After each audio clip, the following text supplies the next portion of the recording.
In a quiet suburb, where life once moved at a gentle pace, a chilling silence shattered the peace after a scream echoed through the night. The following morning, headlines screamed back at the community. Who is the smile killer leaving a sinister mark, and why? Tonight, we dive deep into one of the most unnerving cases to ever grip a town.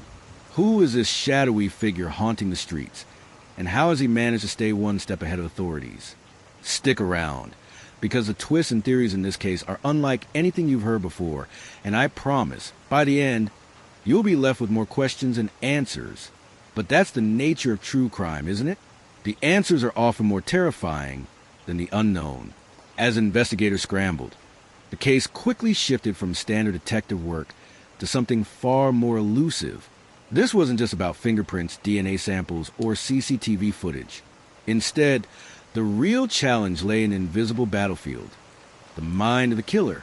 The so-called smile killer didn't just leave physical evidence.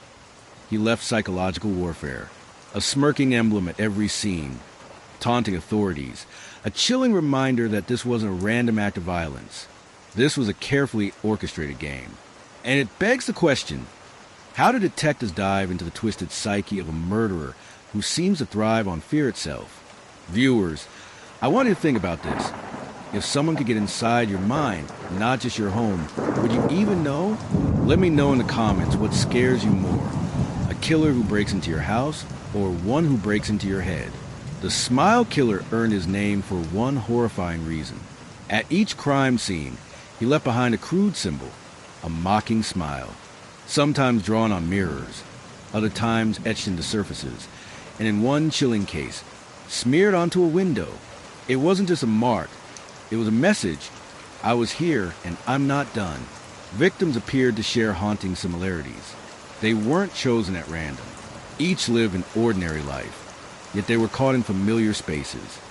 On their evening walk, sit in a car outside their own home, or even inside a locked house where safety should have been guaranteed. And that's what made the case so terrifying. The smile killer wasn't striking in dark alleys or abandoned places. He was striking in the very spaces where people felt safest. What do you think this means? Is the killer sending a message about safety being an illusion? Or is there a deeper connection between these victims? Drop your theory. I'll be reading the comments. To understand the smile killer, experts began peeling back layers of psychology. What drives a person to not only commit murder, but to leave behind such a disturbing calling card? Criminologists suggest a blend of narcissism, deep-rooted trauma, and obsessive compulsion. Some killers act for thrill, some for revenge, but this case hints at something darker, the desire for a legacy. One criminologist put it best. For a killer like this, the murder itself is almost secondary. What matters most is the echo of fear left behind. Childhood trauma often lies at the root of such behavior. Abuse, neglect, or long-term humiliation can distort a person's worldview until inflicting pain feels like reclaiming power. For others, it's obsessive compulsion. The smile isn't a choice, it's a ritual. Without it, the crime feels incomplete. And this leads us to another chilling thought. If the smile is part of ritual, does that mean the killer is compelled to keep going? Viewers, what do you think? Is this ritualistic behavior, or just a twisted sense of humor? Police knew they were facing a foe unlike most. This wasn't a reckless killer who left behind sloppy evidence. This was someone methodical, careful, and patient. Investigators leaned heavily on psychological profiling, building an image of the killer's personality, routines, and likely background. The theory suggested the smile killer wasn't a drifter, but someone within the community, blending in, hiding in plain sight. But profiling only went so far. Digital forensics became a key tool.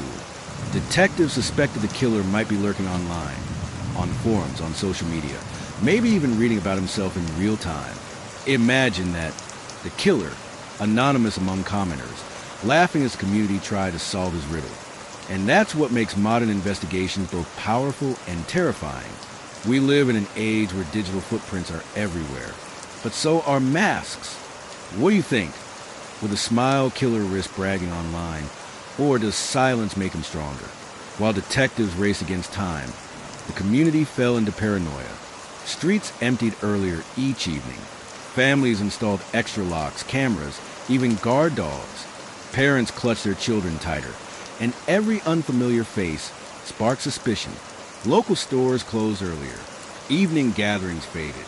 A once lively suburb began resembling a ghost town after dusk. One resident described it perfectly. It feels like you're living in someone else's nightmare, but you can't wake up. This isn't unusual when fear grips a community. Daily life begins to bend around the threat.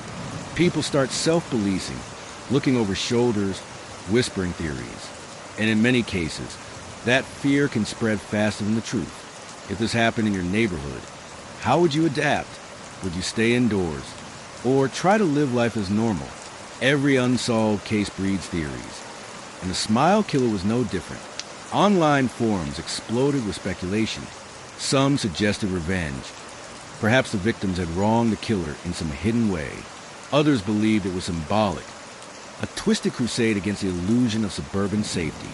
A few even pushed conspiracies. A cover-up, a vigilante, or worse, someone tied to law enforcement itself. But amid all the noise, one question burned brightest. Why the smile? Was it mocking the victims, mocking the police, or was it his way of leaving a signature? And here's where online detectives clash. Some insist the smile is personal, maybe tied to the killer's past, a memory, a trauma.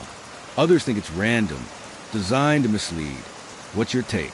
Do you think the smile holds a key to his identity, or is it just another layer of deception? Cases like this remind us of something sobering. Evil doesn't always wear a mask. Sometimes it hides in plain sight, behind a neighbor's smile, a co-worker's nod, or a stranger's passing glance. Psychologists warn us that killers like the smile killer are often underestimated. They're not always a shadowy figure in the alley. They can be the polite man at the grocery store, the friendly face at the park. That's what terrifies us most. Not the monster in the dark, but the possibility that the monster looks just like everyone else. And maybe, just maybe, that's why he chose a smile. A symbol of friendliness, twisted into something sinister. As this case remains unsolved, one truth is certain. Every step into the psyche of killers like the smile killer is a step toward preventing future tragedies. But until his identity is revealed, his symbol lingers like a shadow across the community, a smirk carved into memory. Now, I want to hear from you.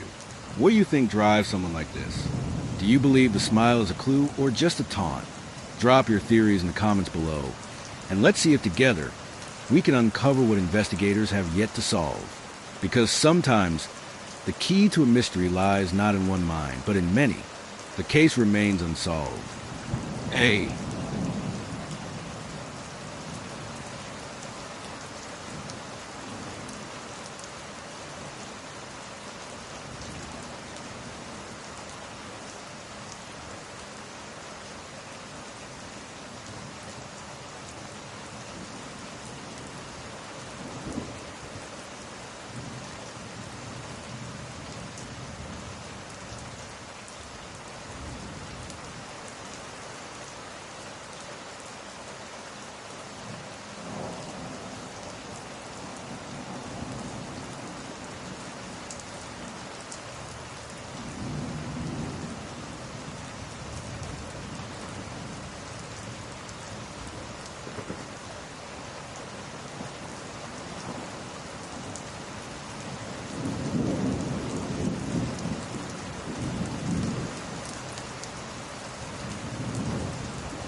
12:56 a.m. on 4/18.